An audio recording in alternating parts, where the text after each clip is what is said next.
ಈ ಕಾರ್ಯಕ್ರಮದಲ್ಲಿ ಇವತ್ತು ವಿಶೇಷ ಅಂದರೆ ಖ್ಯಾತ ಧಾರ್ಮಿಕ ಪ್ರವಚನಕಾರರು ವಿದ್ಯಾ ವಿಶಾರದ ಡಾಕ್ಟರ್ ಪಾವಗಡ ಪ್ರಕಾಶ್ ರಾವ್ ಅವರು ಉಪಸ್ಥಿತರಿರುವಂಥದ್ದು. ಈ ಕಾರ್ಯಕ್ರಮದ ಶೋಭೆಯನ್ನು ಅವರ ಉಪಸ್ಥಿತಿ ಮತ್ತಷ್ಟು ಹೆಚ್ಚಿಸಿದೆ ಅಂದರೆ ತಪ್ಪಾಗಲಾರ್ದು. ದಯಮಾಡಿ ಪಾವಗಡ ಪ್ರಕಾಶ್ ರಾವ್ ಅವರು 4 ನಲ್ನುಡಿಗಳನ್ನಾಡಬೇಕಾಗಿ ಸವಿನಯ ಪ್ರಾರ್ಥನೆ.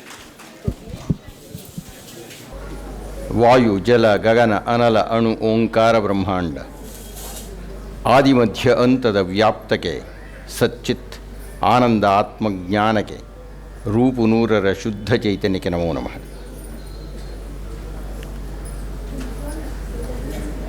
ಅದೇನು ಗೋಡೆಗಳಿರೋದ್ರಿಂದ ಪಾಪ ಅಗಲ ಆಗಿಲ್ಲ, ಇಲ್ಲದ್ರೆ ಇನ್ನೊಂದಷ್ಟು ಜನ ಕೂತ್ಕೊಂಡ್ಬಿಡ್ತಾ ಇದ್ದೀರಿ ನೀವು. ಎಷ್ಟು ಹಸನ್ಮುಖಗಳು, ಎಷ್ಟು ಪ್ರೀತಿ, ಎಷ್ಟು ಆಪ್ತತೆ. ಅದು ಎಷ್ಟು ಸಲ ಚಪ್ಪಾಳೆ ಹೊಡಿರಿ ಅಂತೀರಿ, ನೀವು ಹೇಳದೇ ಇದ್ರೂ ಹೊಡಿತಾರೋ ಚಪ್ಪಾಳೆನ.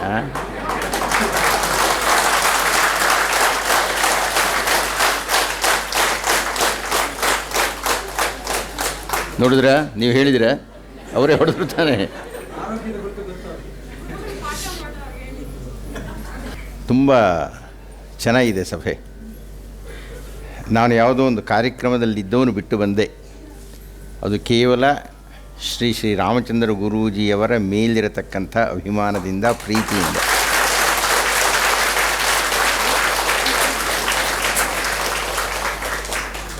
ನನಗೆ ಗೊತ್ತು ನಾನು ಸ್ವಲ್ಪ ಅಹಂಕಾರಿ ಅಂತ. ನಾನು ಯಾರಿಗಾದರೂ ಬೆಲೆ ಕೊಟ್ಟಿದ್ದೇನೆ ಅಂದರೆ ನನ್ನ ಅಹಂಕಾರವನ್ನು ಮಣಿಸುವಷ್ಟು ವಿನಯ, ಪ್ರೀತಿ, ಶ್ರದ್ಧೆ, ಗೌರವ, ಆಸಕ್ತಿ, ಭವ್ಯತೆ, ತಪಸ್ಸು ಎಲ್ಲ ಇರಬೇಕು. ಅದು ನಿಮ್ಮ ಗುರುಗಳಲ್ಲಿದೆ.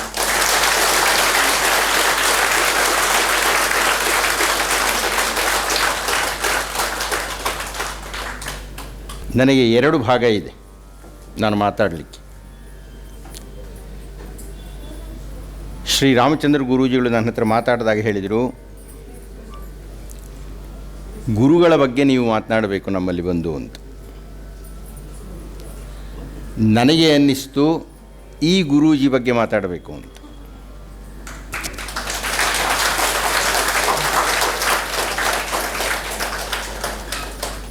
ಈಗ ನೀವು ಹೇಳಿ, ಮೊದಲು ನಿಮ್ಮ ಗುರೂಜಿ ಬಗ್ಗೆ ಮಾತಾಡಲೋ ಅಥವಾ ಆ ಗುರುಗಳ ಬಗ್ಗೆ ಮಾತಾಡಲೋ, ಆಮೇಲೆ ಗುರೂಜಿ, ಎರಡೂ ಆಗಲೇಬೇಕು. ಮೊದಲು ಯಾವುದು ಮಾತಾಡಲಿ ರೀ? ಕೆಲವರು ಗುರುಗಳ ಬಗ್ಗೆ ಅಂತೀರಿ, ಗುರೂಜಿ ಬಗ್ಗೆ ಅಂತೀರಿ. ತಾವು ಹೇಳಿಬಿಡಿ, ನಿಮ್ಮನ್ನು ಕೇಳಬಾರ್ದು. ನಿಮ್ಮನ್ನು ಕೇಳಿದ್ರೆ ಅದೇ ಹೇಳ್ತೀರಿ. ಹೌದಾ? ಅವರು ಸರಿಯಾಗಿ ಹೇಳಿದ್ದಾರೆ. ಕೊನೆಯಲ್ಲಿ ಅವರ ಪ್ರಿಯವಾದ ಗುರೂಜಿಗಳು ಬರಲಿ. ಯಾಕೆಂದ್ರೆ ಮಂಗಳಾರತಿ ಕೊನೆಯಲ್ಲಿ ತಾನೇ ಮಾಡೋದು.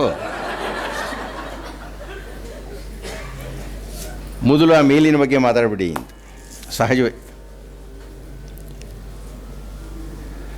ನಿಮ್ಮ ಆಹ್ವಾನ ಪತ್ರಿಕೆ 3 ಪ್ರಧಾನ ಅಂಶಗಳನ್ನು ಹೊಂದಿದೆ. ಒಂದು, 22 ಭಾವಚಿತ್ರಗಳನ್ನು ಹೊಂದಿರತಕ್ಕಂಥ ಗುರುಗಳು. ಎರಡನೆಯದು, ಅಲ್ಲಿರತಕ್ಕಂಥ ಸಂಕೇತ, ತಮಸೋಮ ಜ್ಯೋತಿರ್ಗಮಯ ಅನ್ನತಕ್ಕಂಥ ದೀಪವನ್ನು ಹಚ್ಚುತ್ತಾ ಇರತಕ್ಕಂಥದ್ದರ ಸಂಕೇತ. ಮೂರನೆಯದು, ಈ ಅಸತೋಮ ಸದ್ಗಮಯ, ಅಸತ್ತಿನಿಂದ ಸತ್ಯಕ್ಕೆ ಹೋಗತಕ್ಕಂಥ ಕ್ರಮ. ಈ 3 ಭಾಗಗಳನ್ನು ಒಳಗೊಂಡಿರತಕ್ಕಂಥ ಆಹ್ವಾನ ಪತ್ರಿಕೆ ನಿಮ್ಮದು. ಈ 22 ಗುರುಗಳ ಬಗ್ಗೆ ಮಾತಾಡಬೇಕು ಅಂದರೆ ನನಗೆ 22 ಗಂಟೆ ಕೊಡಬೇಕು. ಅದು ನಮ್ಮ ಅಪ್ರಾಣಿಗೂ ಸಾಧ್ಯ ಇಲ್ಲ, ನೀವ್ಯಾರೂ ಇರೋದೂ ಇಲ್ಲ. ಪ್ರಪಂಚದ ಇತಿಹಾಸದಲ್ಲಿ ಒಂದೇ ಒಂದು ಸಲ ಹಾಗೆ ನಡೆಯಿತು. ಟಿಳಕರ ಹೆಸರನ್ನು ಕೇಳಿದ್ದೀರಿ ನೀವು. ಆ ಟಿಳಕರ ಮೇಲೆ ಬ್ರಿಟಿಷರ ಸರ್ಕಾರ ಅವರಿಗೆ ಕರಿ ನೀರಿನ ಶಿಕ್ಷೆಯನ್ನು ವಿಧಿಸಿತು. ಆಗಿನ ಕಾಲದಲ್ಲಿ ಆ ನ್ಯಾಯಾಲಯದಲ್ಲಿ ತೀರ್ಪು ಕೊಟ್ಟ ಮೇಲೆ, ಯಾರ ವಿರುದ್ಧವೋ ಪರವೋ ತೀರ್ಪು ಕೊಟ್ಟಾಗ ಆ ವ್ಯಕ್ತಿ ಆ ತೀರ್ಪಿನ ಮೇಲೆ ತನ್ನ ಅಭಿಪ್ರಾಯವನ್ನು ಹೇಳಬಹುದಾದಂಥ ಸಾಧ್ಯತೆ ಆಜ್ಞೆ ಇತ್ತು. ಇವರು 6 ವರ್ಷಗಳ ಕರಿ ನೀರಿನ ಶಿಕ್ಷೆಯನ್ನು ವಿಧಿಸಿದ್ದಾರೆ. ನಮಗೆ ಆ ಕಲ್ಪನೆ ಇಲ್ಲ. ಕರಿನೀರಿನ ಶಿಕ್ಷೆ ಅಂದರೆ ಏನಪ್ಪ ಅಂದರೆ 10 ಅಡಿ ಉದ್ದ 10 ಅಡಿ ಅಗಲ ಇರತಕ್ಕಂಥ ಒಂದು ಕೋಣೆ. ಅವರ ಇಡೀ ಆಯುಷ್ಯ ಅಷ್ಟೇ. ಹೊರಗಡೆ ಒಂದಷ್ಟು ಕಠಿಣವಾಗಿರತಕ್ಕಂಥ ಸೆರೆಮನೆಯಲ್ಲಿ ವಿಧಿಸ್ತಕ್ಕಂತಹ ಶಿಕ್ಷೆಯನ್ನು ಅನುಭವಿಸಬೇಕು. 10 ಅಡಿ ಅಗಲ 10 ಅಡಿ ಉದ್ದದ ಕೋಣೆಯಲ್ಲಿ 6 ವರ್ಷಗಳ ಕಾಲ ಜೀವನವನ್ನು ಸವೆಸಬೇಕು.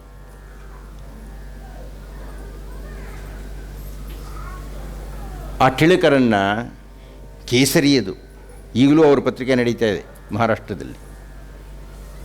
ಅವರನ್ನು ಕೇಳಿದರು, ಈ ತೀರ್ಪಿನ ಬಗ್ಗೆ ನಿಮ್ಮ ಅಭಿಪ್ರಾಯ ಏನು ಅಂತ. ಆ ಟಿಳಕರು ಹೇಳಿದರು, ನಾನು ಈ ತೀರ್ಪನ್ನು ವಿರೋಧಿಸುತ್ತೇನೆ. ಏಕೆಂದರೆ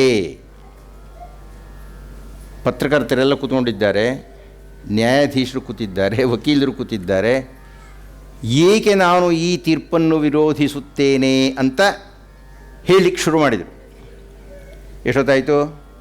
ಅರ್ಧ ಗಂಟೆ, 1 ಗಂಟೆ, 2 ಗಂಟೆ, ಸುಸ್ತಾಗಿ ಹೋಯಿತು. 3 ಗಂಟೆ, 4 ಗಂಟೆ, 5 ಗಂಟೆ, 10 ಗಂಟೆ. ಇತಿಹಾಸದಲ್ಲಿ ದಾಖಲಾದ ಮೊಟ್ಟ ಮೊದಲನೆಯ ಅತ್ಯಂತ ದೀರ್ಘವಾದ ಉಪನ್ಯಾಸ. 15 ಗಂಟೆ, 20 ಗಂಟೆ, 25 ಗಂಟೆ. ನ್ಯಾಯಾಧೀಶರು ಹ್ಯಾಕೆ ಕೂತಿದ್ರೋ, ಪತ್ರಕರ್ತರು ಹ್ಯಾಕೆ ಕೂತಿದ್ರೋ, ವಕೀಲರುಗಳು ಹ್ಯಾಕೆ ಕೂತಿದ್ರೋ. 30 ಗಂಟೆ. ಒಂದು ದಿವಸದ ಮೇಲೆ ಹೋಯ್ತಲ್ರಿ. 33 ಗಂಟೆಗಳ ಸತತ ಭಾಷಣವನ್ನು ಮಾಡಿದರು ಬಾಳ ಗಂಗಾಧರ ಟಿಳಕ್ ಅವರು.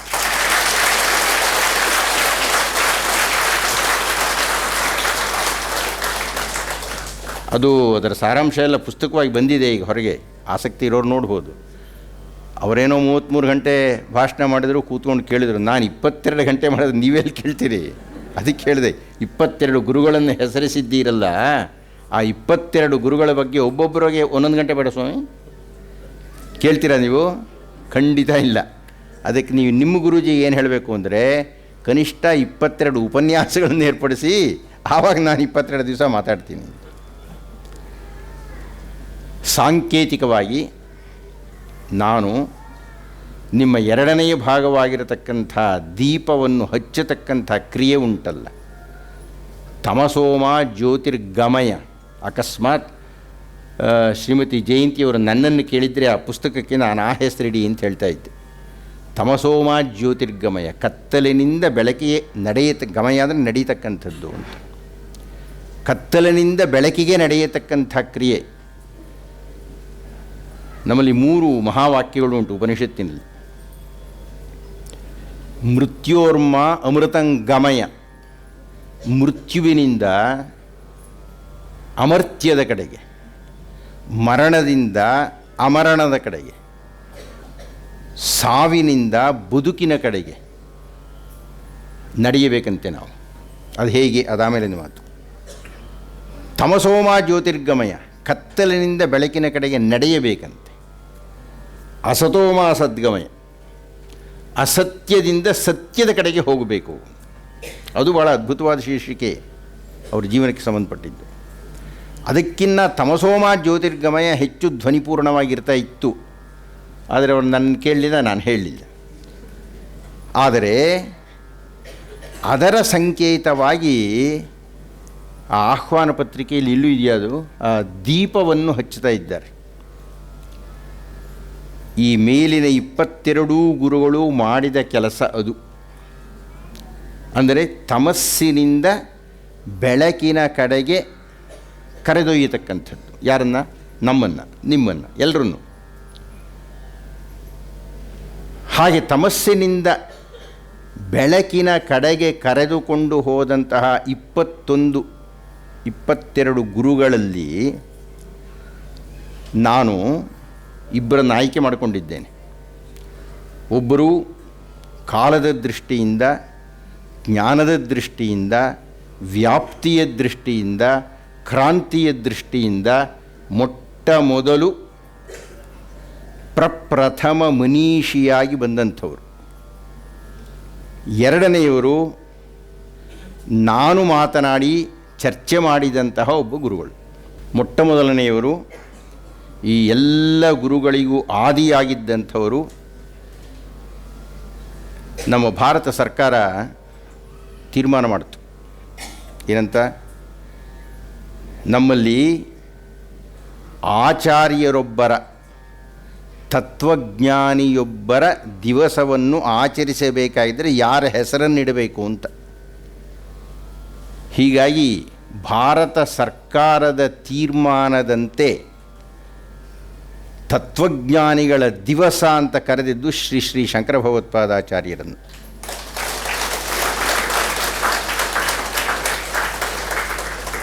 ಅವರನ್ನು ಆದಿಶಂಕರಾಚಾರ್ಯರು ಅಂತ ಕರೆದರು. ಯಾಕೆಂದರೆ ಪ್ರಾರಂಭದಲ್ಲಿ ಬಂದಂಥವರು ಅಂತ. ಕ್ರಿಸ್ತಶಕ 632ನೇ ಇಸವಿಯಲ್ಲಿ ಆಗಮಿಸಿದವರವರು, ಅವತರಿಸಿದವರವರು. ನಾವೆಲ್ಲ ಹುಟ್ಟುತ್ತೀವಿ, ಅವರು ಅವತಾರ ಮಾಡ್ತಾರೆ. ವ್ಯತ್ಯಾಸ ಬಹಳ ಇದೆ. ಇರಲಿ, ಅದೆಲ್ಲ ವಿವರಣೆ ಕೊಟ್ಟರೆ ಕಾಲ ಇಲ್ಲ.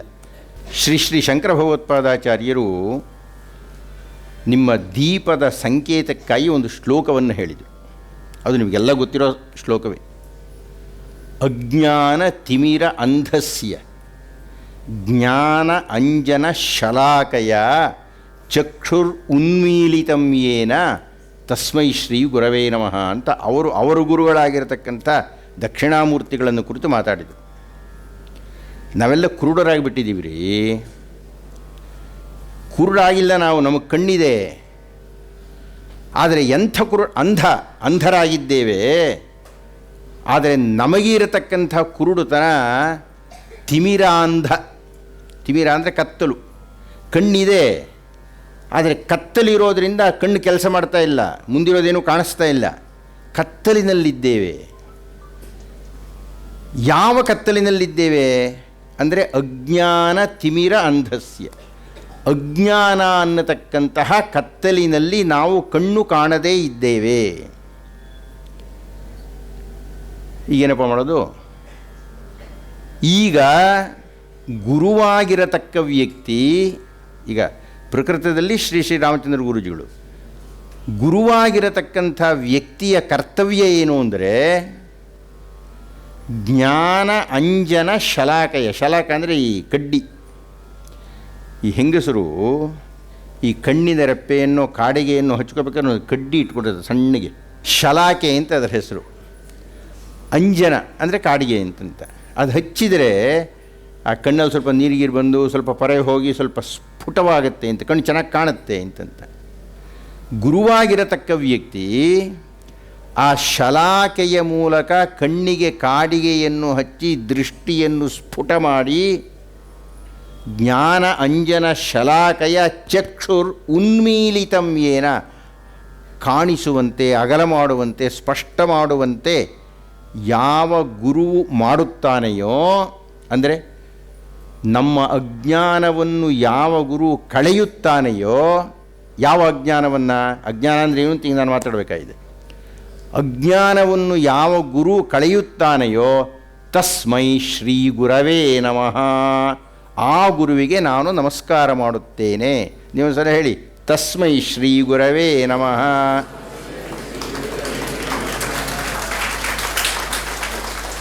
ಹಿಂದೆ ಮುಂದೆ ಆಯಿತಾ? ಹಾಗಾದರೆ ನಾನು ಹೇಳ್ಕೊಡ್ತೀನಿ, ಹಾಗೆ ಹೇಳಿ. ತಸ್ಮೈ ಶ್ರೀ ಗುರವೇ ನಮಃ. ನಮಸ್ಕಾರ ಮಾಡಿಬಿಟ್ಟಿದ್ದಾರೆ.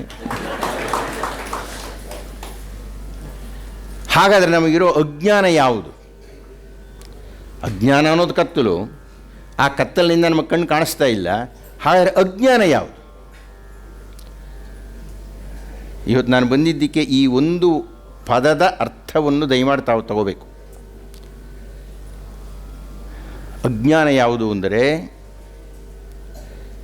ಯಾವುದು ಸತ್ಯವಲ್ಲವೋ ಅದನ್ನು ಸತ್ಯ ಅಂತ ತಿಳ್ಕೊಂಡ್ಬಿಟ್ಟಿದ್ದೀವಿ.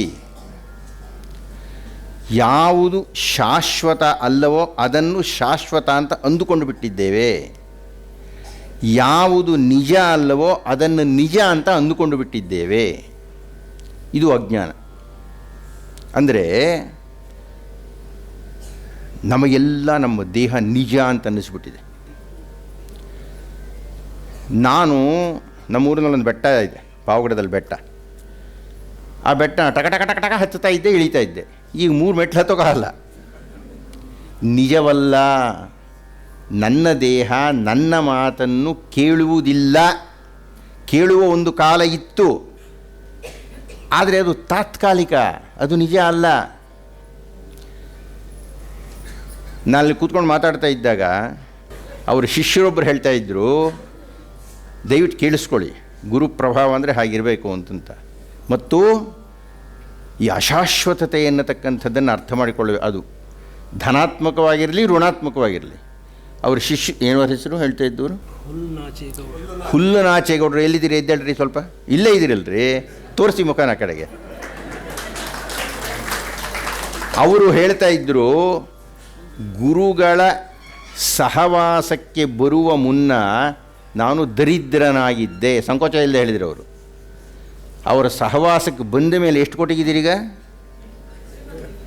ಎಷ್ಟು ಕೋಟಿ? 100 ಕೋಟಿನ್ರಿ.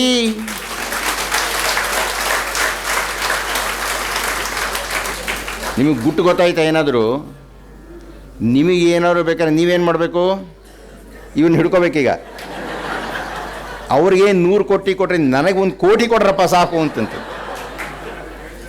ಅವ್ರು ಬೆವರು ಹೊರಿಸ್ಕೊಳ್ತಾ ಇದ್ದಾರೆ, ಎಷ್ಟು ಕೋಟಿ ಕೊಡಲಿ ಈಗ ಅಂತ. ಭಾಳ ಕಷ್ಟ ಕೊಡ್ತೀರಿ ನಿಮ್ಮ ಗುರುಗಳಿಗೆ ಇವಾಗ, ಅದು ಹೇಳಿಬಿಟ್ಟು. ಇರಲಿ ನೋಡೋಣ, ಅವ್ರದ್ದು ಅಕ್ಷಯ ಪಾತ್ರ ಅಂತ ಕಾಣುತ್ತೆ. ನಿಮಗೆಲ್ಲ ಅವರು ಕೋಟಿಗಳು ಕೊಟ್ಟರೆ ನಾನು ಕೇಳ್ತೀನಿ, ನನಗೆಷ್ಟು ಕೋಟಿ ಕೊಡ್ತೀರಪ್ಪ ನೀವು ಅಂತ. ನಿಮಗೆಲ್ಲ ಕೊಡಲಿ ಮೊದಲು. ಆದರೆ ಅದೆಲ್ಲ ನಾನು ಹೇಳೋಕೆ ಹೊರಟಿದ್ದು, ಅವರು ದುಡ್ಡಿಲ್ಲದ ಸ್ಥಿತಿ, ದುಡ್ಡು ಇರುವ ಸ್ಥಿತಿ, ಇದು ಎರಡೂ ನಿಜ ಅಲ್ಲ. ಆಗ್ಗೆ ಇದು ನಿಜ ಅಲ್ಲ, ಈಗ್ಗೆ ಅದು ನಿಜ ಅಲ್ಲ. ನನಗೆ ಪ್ರಿಯವಾಗಿರತಕ್ಕಂಥ ಹೆಂಡತಿ, ಹೆಂಡತಿಗೆ ಪ್ರಿಯವಾಗಿರತಕ್ಕಂಥ ಗಂಡ, ಅಧಿಕಾರ, ದುಡ್ಡು, ಹುದ್ದೆ ಎಲ್ಲವೂ ಸುಳ್ಳಲ್ರಿ, ನಿಜವೇ ಅಲ್ಲ ಅದು. ಅಂದರೆ ನಾನು ಯಾವುದನ್ನು ನಿಜ ನಿಜ ನಿಜ ಅಂತ ನಂಬಿಕೊಂಡು ಬಿಟ್ಟಿದ್ದೇನೋ ಅದು ನಿಜವೇ ಅಲ್ಲ. ನಾನು ಬಹಳ ಜನ ಸಾಯುವ ಸಂದರ್ಭದಲ್ಲಿ ಮಾತಾಡಿಸಿದ್ದೇನೆ. ಅಂದರೆ ಪಾಪ ತುಂಬ ಆತ್ಮೀಯರಾಗಿರ್ತಾರೆ, ಕರೆದಿರ್ತಾರೆ, ಹೋಗಿರ್ತೀನಿ. ಅವರು ನನ್ನ ಕೈ ಹಿಡ್ಕೊಂಡು, ಗುರುಗಳೇ ನಾನು ಹೋಗ್ತೀನಿ ಅಂತ ಕಾಣುತ್ತೆ, ನನ್ನ ಹೆಂಡತಿ ಗತಿ ಏನು, ನನ್ನ ಮಕ್ಕಳ ಗತಿ ಏನು, ನನ್ನ ತಿಜೋರಿಲ್ಲೋ ದುಡ್ಡಿನ ಗತಿ ಏನು. ಅವ್ರು ಹೇಳ್ತೀನಿ, ನಿಮ್ಮ ಗತಿ ಏನ್ರಿ?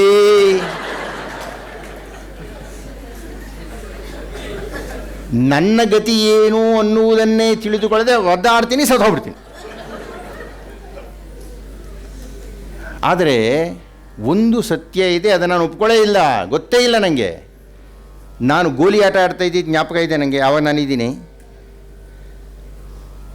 ಸುಂದರಿಯಾದ ಹೆಣ್ಣನ್ನು ಕಂಡಾಗ ಅದರ ಹಿಂದೆ ಓಡಿ ಹೋದ ಮನಸ್ಸು ನಂಗೆ ಜ್ಞಾಪಕ ಇದೆ. ಇನ್ನು ನನ್ನ ಹೆಂಡತಿ ಸಿಟ್ಟು ಮಾಡ್ಕೋಬಾರ್ದು, ಯಾಕೆಂದರೆ ಅವಳು ಹಿಂದೂ ಓಡಾಡ್ದವನು ನಾನು ಅವಳು ಒಟ್ಟಿಗೆ ಕೆಲಸ ಮಾಡ್ತಾ ಇದ್ದಾಗ ಅವಳು ಕೆಲಸ ಮಾಡ್ತಾರೆ, ಅವಳು ನೋಡ್ತಾ ನಾನು ಕೆಲಸ ಮಾಡ್ತಾಯಿದ್ದೆ. ಇದು ನನಗೆ ನೆನಪಿದೆ. ಯೌವನ ಇತ್ತು, ಈಗ ಮುದಿಯ. ಇದೂ ಜ್ಞಾಪಕ ಇದೆ. ಆ ಗೋಲಿ ಆಡ್ತಿದ್ದ ಕಾಲ, ಹೆಣ್ಣಿನ ಹಿಂದೆ ಹೋದ ಕಾಲ, ಈಗ ಬಿಳಿ ಗಡ್ಡ ಆಗಿರೋ ಕಾಲ, ಇದಕ್ಕೆಲ್ಲ ಸಾಕ್ಷಿಯಾದ ಒಂದು ನಾನಿದ್ದೇನಲ್ಲ, ಅದೊಂದೇ ಸತ್ಯ ಅಲ್ವೇನ್ರಿ ಎಲ್ಲ ಕಾಲದಲ್ಲೂ ಇರೋದು.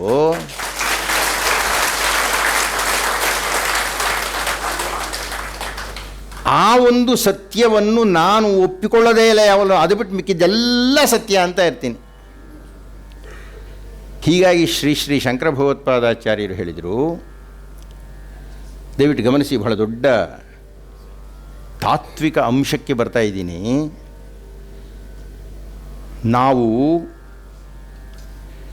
ಯಾವ ಯಾವ ಕಾರಣಗಳಿಂದ ಇದ್ಯಾವುದೋ ನಾನು ಅಂತ ಅಂದ್ಕೊಳ್ತಾ ಇರತಕ್ಕಂಥದ್ದು ಅಲ್ಲದೆ ಮತ್ತೆ ಯಾವುದೋ ಒಂದು ಇದೆಯಲ್ಲ, ಅದು ಯಾವುದು ಅನ್ನುವುದಕ್ಕೆ ಒಂದು ಘಟನೆ ನಡೀತು ಕಾಶಿಯಲ್ಲಿ. ಕಾಶಿ ಅಂದರೆ ಅರ್ಥ ಗೊತ್ತಾ? ವೈಜಯಂತಿ ಕಾಶಿ ಇಲ್ಲ ಇಲ್ಲಿ. ಕೇಳ್ತಿದ್ದೆ ಅವ್ರನ್ನ, ಅಮ್ಮ ನಿಮ್ಮ ಹೆಸರಿನ ಅರ್ಥ ಏನು ಗೊತ್ತಾ ಅಂತಂತ. ನನ್ನ ಹೆಸರೇನು ಹೇಳಿ? ಪ್ರಕಾಶ. ಪ್ರಕಾಶದ ಮೂಲ ಕಾಶಿ. ಕಾಶಿ ಅಂದರೆ ಪ್ರಕಾಶ ಅಂತ.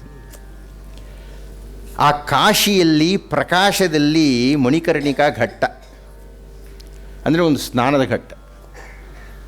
ಅಲ್ಲಿ ಭಗವತ್ಪಾದರು ಪ್ರವಚನ ಮಾಡ್ತಾ ಇದ್ದಾರೆ, ಅದ್ವೈತ ಸಿದ್ಧಾಂತವನ್ನು ಹೇಳ್ತಾ ಇದ್ದಾರೆ.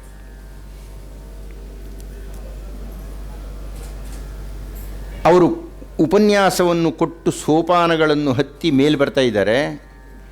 ಮೇಲಿನಿಂದ ಒಬ್ಬ ಚಂಡಾಲ ಗೌರಿಯ ಸಹಿತ 4 ನಾಯಿಗಳನ್ನು ಹಿಡ್ಕೊಂಡು ಕೆಳಕ್ಕೆ ಬರ್ತಾ ಇದ್ದಾನೆ. ಭಗವತ್ಪಾದರು ಕೊಟ್ಟ ಸಂದೇಶ, ಏನು ಜ್ಞಾನದ ಬೆಳಕನ್ನು ಗುರುವೊಬ್ಬನು ಶಿಷ್ಯನಿಗೆ ಕೊಡಬೇಕಾದೆಯೋ ಅದು ಕೊಟ್ಟಂಥ ಸಂದರ್ಭ. ಮೇಲಿನಿಂದ ಬರ್ತಾ ಇದ್ದಾನೆ, ಅದೇ ಅವತಾರ ಅಂತ ಕರೀತಕ್ಕಂಥದ್ದು. ಅವತರಿಸುವುದು ಅಂದರೆ ಮೇಲಿನಿಂದ ಕೆಳಕ್ಕೆ ಬರುವುದು. ಹುಟ್ಟೋದು ನಾವೆಲ್ಲ ಹುಟ್ಬಿಟ್ಟಿದ್ದೀವಿ, ನಮಗೆ ಗೊತ್ತಿಲ್ಲ ಯಾಕೆ ಹುಟ್ತೀವಿ, ಯಾರು ಹುಟ್ತೀವಿ, ಏನೂ ಗೊತ್ತಿಲ್ಲ. ಅವತಾರ ಅಂದರೆ ಇಂಥ ಕಡೆನೇ ಹುಟ್ತೀನಿ, ಇಂಥವರಿಗೆ ಹುಟ್ತೀನಿ, ಈ ಕಾರಣಕ್ಕಾಗಿ ಹುಟ್ತೀನಿ ಅಂತ ಹುಟ್ಟತಕ್ಕಂಥದ್ದು ಅವತರಿಸುವುದು ಅಂತ. ಆ ಮೇಲಿನಿಂದ ಆ ಚಂಡಾಲ ಅವತರಿಸ್ತಾ ಇದ್ದಾನೆ. ಭಾಳ ಸುಂದರವಾದ ದೃಶ್ಯ ಅದು. ಭಗವತ್ಪಾದರು ಕೆಳಗಿನಿಂದ ಮೇಲಕ್ಕೆ ಹೋಗ್ತಾ ಇದ್ದಾರೆ. ಅವನು ಚಂಡಾಲ.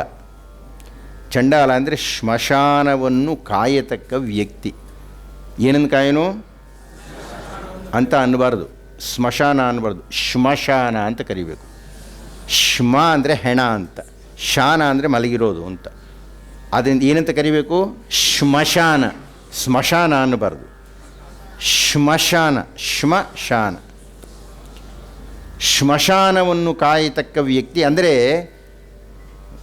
ಜನರ ಮಧ್ಯದಲ್ಲಿ ಅತ್ಯಂತ ಹೀನಾಯ ಸ್ಥಿತಿಯಲ್ಲಿ ಇರತಕ್ಕಂಥ ಒಬ್ಬ ವ್ಯಕ್ತಿ. ಸಂಕೇತ ಅದಷ್ಟೇ. ಅವನು ಬರ್ತಾ ಇದ್ದಾನೆ. ಭಗವತ್ಪಾದರು ತಿಷ್ಟ ಅಂದರು, ಗಚ್ಚ ಗಚ್ಚ ಅಂದರು. ನಡಿ ನಡಿ ನಡಿ, ಅಡ್ಡ ಬರಬೇಡ, ಅಡ್ಡ ಬಿಡು ಬಿಡು ಬಿಡು ಬಿಡು. ಆತ ನಿಂತುಕೊಂಡು ಕೇಳಿದ, ಏನು ರೀ ಸ್ವಾಮಿ, ಇಷ್ಟೊತ್ತು ಏನೋ ಭಾಳ ಚೆನ್ನಾಗಿ ಉಪನ್ಯಾಸ ಕೊಡ್ತಾ ಇದ್ದೀರಲ್ಲ ನೀವು, ಎಲ್ಲರೂ ಒಂದೇ, ಯಾರಿಗೂ ಏನೂ ವ್ಯತ್ಯಾಸ ಇಲ್ಲ, ಜಾತಿಗಳಲ್ಲಿ ಭೇದ ಇಲ್ಲ, ವರ್ಗಭೇದ ಇಲ್ಲ, ಯಾವುದನ್ನು ಭೇದ ಅಂತಿದ್ದೀರಿ, ಏನು ರಕ್ತ ಮಾಂಸ ಮೂಳೆ, ನಮಗೂ ನಿಮಗೂ ಎಲ್ಲ ಒಂದೇ ಇದೆಯಲ್ಲಪ್ಪ. ಅಥವಾ ಏನಾದರೂ ಈ ದೇಹವನ್ನು ಹೊತ್ತಿರತಕ್ಕಂತಹ ಆತ್ಮ ನನಗೂ ನಿಮಗೂ ಏನಾದರೂ ಭೇದ ಇದೆಯೋ? ಅದು ಭೇದ ಇಲ್ವಲ್ರಿ, ಯಾವುದನ್ನು ಭೇದ ಅಂತ ಇದ್ದೀರಿ? ಆಗ ಭಗವತ್ಪಾದರು ಸ್ತಂಭೀಭೂತರಾಗಿಬಿಟ್ರು. ಏನೇ ಇಷ್ಟೊತ್ತು ಪಾಠ ಮಾಡ್ತಾ ಇರೋದೇನೋ, ನಾನು ಹೇಳಿದ್ದೇನೋ? ಜಾಗ್ರತ್ ಸ್ವಪ್ನ ಸುಷುಪ್ತಿಷು ಸ್ಫುಟತರಾ ಯಾ ಸಂವಿದುಜೃಂಭತೆ ಬ್ರಹ್ಮಾದಿ ಪಿಪೀಲಿಕಾಂತತನುಷು ಪ್ರೋತಾ ಜಗತ್ ಸಾಕ್ಷಿಣೇ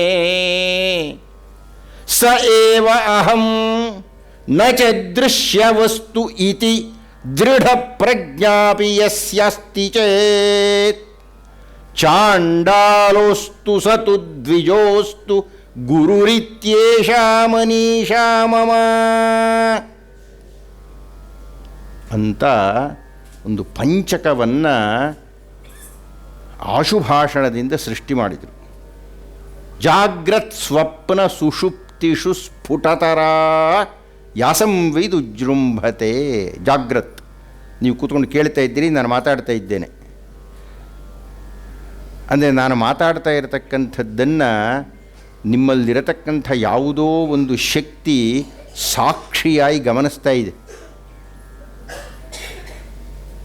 ಸ್ವಪ್ನ, ಕನಸಿನಲ್ಲಿ ನೀವು ಯುವಕರಾಗಿದ್ದರೆ ಹುಡುಗಿಯನ್ನು, ಹುಡುಗರಾಗಿದ್ದರೆ ಮೇಷ್ಟ್ರ ಬೆತ್ತವನ್ನು, ವೃದ್ಧನಾಗಿದ್ದರೆ ಚಿಂತೆಯನ್ನು ಕಾಣ್ತೀನಿ ಕನಸಿನಲ್ಲಿ.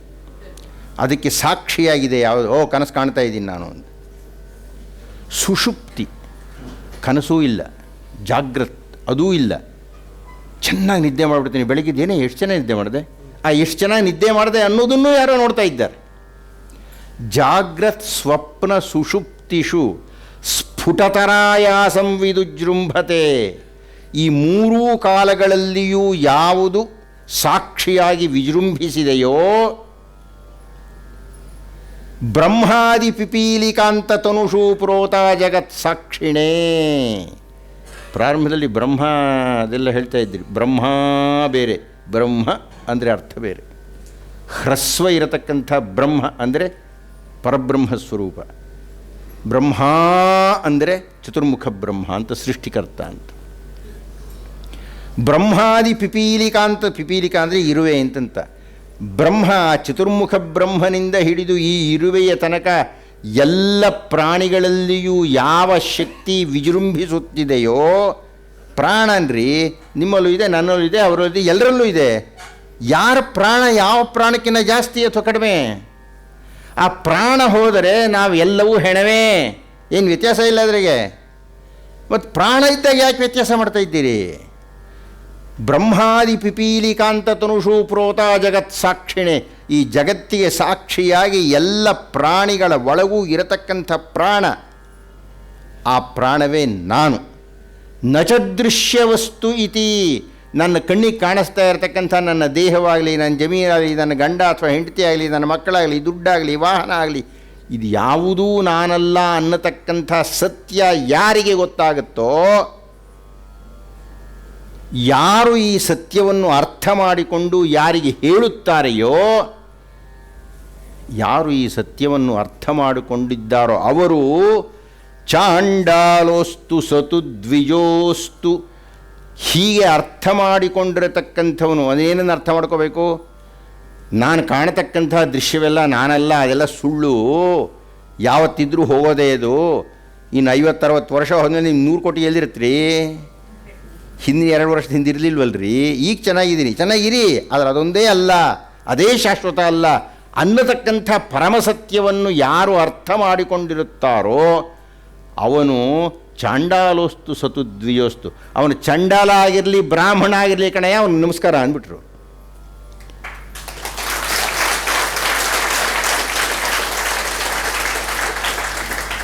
ಪ್ರಪಂಚದಲ್ಲಿ ಪ್ರಪ್ರಥಮ ಬಾರಿಗೆ, ದಯವಿಟ್ಟು ಗಮನಿಸಿ ಇದನ್ನು, 1200 ವರ್ಷಗಳ ಹಿಂದೆ 632ನೇ ಇಸವಿಯಿಂದ 664ನೇ ಇಸವಿ ತನಕ ಬದುಕಿದ್ದಂಥ ಶ್ರೀ ಶ್ರೀ ಶಂಕರ ಭಗವತ್ಪಾದಾಚಾರ್ಯರು ಈ ಪರಮಸತ್ಯವನ್ನು ಇಡೀ ಪ್ರಪಂಚದಲ್ಲಿ ಮೊಟ್ಟ ಮೊದಲನೇ ಬಾರಿಗೆ ಘೋಷಣೆ ಮಾಡಿದರು.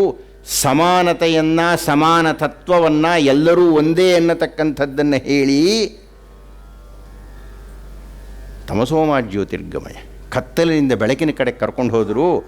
ಅವರು ಒಂದು ಮಂತ್ರವನ್ನು ಹೇಳಿಕೊಟ್ಟರು, ಬಹಳ ಸರಳವಾದ, ಇಡೀ ಮಾತಾಡಿದ್ದರ ತಾತ್ಪರ್ಯವನ್ನು ಹೇಳಿದರು. ಏನು ಹೇಳಿದರು? ಅಮ್ಮ, ನಿಮ್ಮಲ್ಲಿ ಇರತಕ್ಕಂಥ ಜೀವ ಹೌದಾ? ನಿಮ್ಮಲ್ಲೂ ಜೀವ, ನಿಮ್ಮಲ್ಲೂ ಜೀವ, ನನ್ನಲ್ಲೂ ಜೀವ, ಎಲ್ಲರಲ್ಲಿಯೂ ಜೀವ ಉಂಟು, ನಿಮ್ಮೆಲ್ಲರಲ್ಲಿಯೂ ಜೀವ ಉಂಟು. ಆ ಜೀವಕ್ಕೆ ಒಂದು ಹೆಸರು ಕೊಟ್ಟರು, ಆತ್ಮ ಆತ್ಮ ಆತ್ಮ ಆತ್ಮ ಆತ್ಮ ಅಂತ ಹೇಳಿದರು. ಎಲ್ಲವೂ ಆತ್ಮ ಅಂದರು. ಬಹಳ ದೊಡ್ಡದಾದ ಮತ್ತೊಂದು ಹೆಸರು ಹೇಳಿದರು, ಬ್ರಹ್ಮನ್. ನಿಮ್ಮಲ್ಲಿರುವುದು ಬ್ರಹ್ಮನ್, ನಿಮ್ಮಲ್ಲಿರುವುದು ಬ್ರಹ್ಮನ್, ನಿಮ್ಮಲ್ಲಿರುವುದು ಬ್ರಹ್ಮನ್, ನನ್ನಲ್ಲಿರುವುದು ಬ್ರಹ್ಮನ್, ಎಲ್ಲರಲ್ಲಿಯೂ ಇರುವುದು ಬ್ರಹ್ಮನ್.